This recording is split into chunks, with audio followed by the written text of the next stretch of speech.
Edgware Road is known for restaurant after restaurant after restaurant, but the one thing they all have in common is that they're all halal. Now, did you know that 15% of meat in the UK is halal certified? Does that scare people?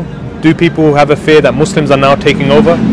I'm not sure, but in Denmark and in Holland, it's interesting to know that they've banned the export of halal meat. So I think we should hit the streets, get some opinions from the general public of what they think on this issue.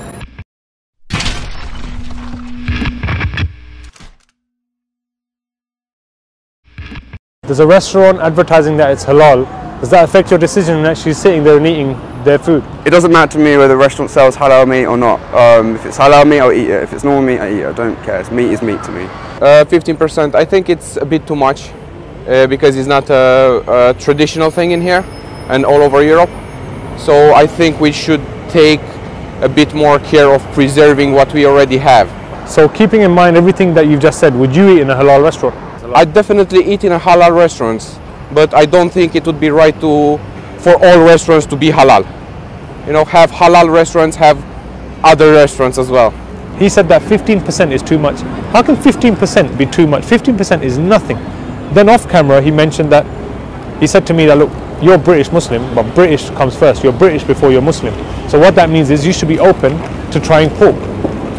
Forgetting that Britain is now actually a secular state. It's not a Christian state, it's not a Jewish state, it's not a Muslim state. It's actually a secular state, which means that we can all live in the same country as a Muslim, as a Jew, as a Christian, and respect each other's religious beliefs.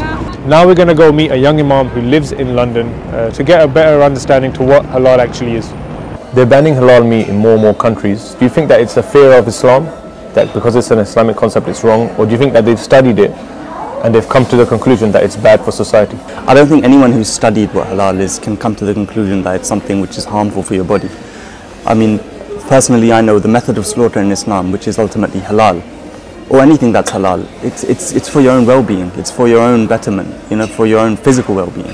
So anything that is halal, in essence it means clean, basically. So for argument's sake, just forget the word halal or the concept halal. If you want to eat meat, at the end of the day you have to slaughter an animal.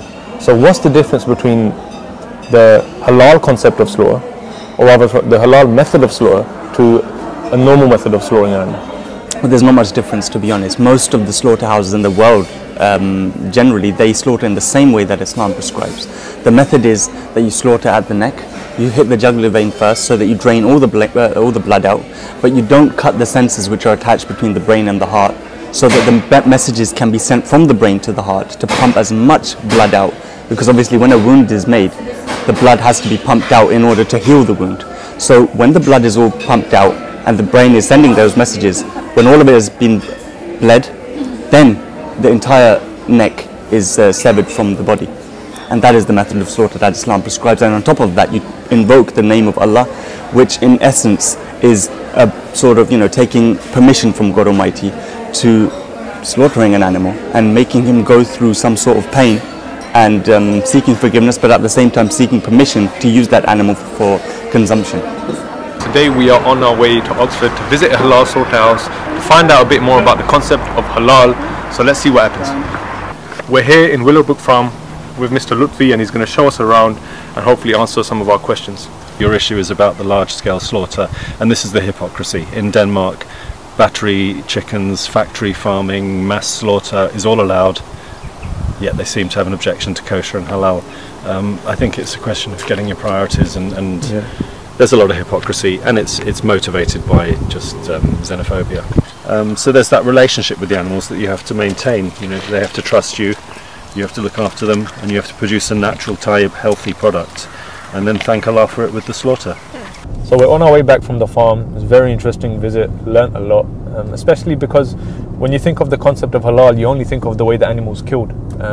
You hardly hear about the upbringing of the animal, whether it's fed properly, whether it's looked after properly. So we learned a lot from Lutf in Oxford.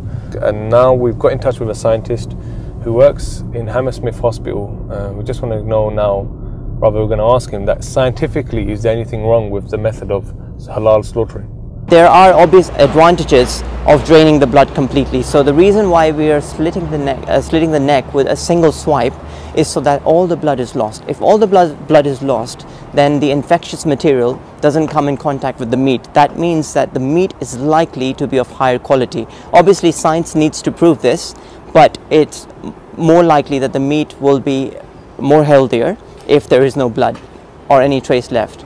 So what we've learned is that the method of halal slaughtering is not bad, it's not something that you should fear. In fact, it's good for society, it's good for your health, and it's good for the animal in general. But what we want to tackle next is that when a restaurant labels itself to be halal, why do Muslims disagree with it and in fact argue between themselves that this is halal or this is rather not halal, so we're not going to eat from here?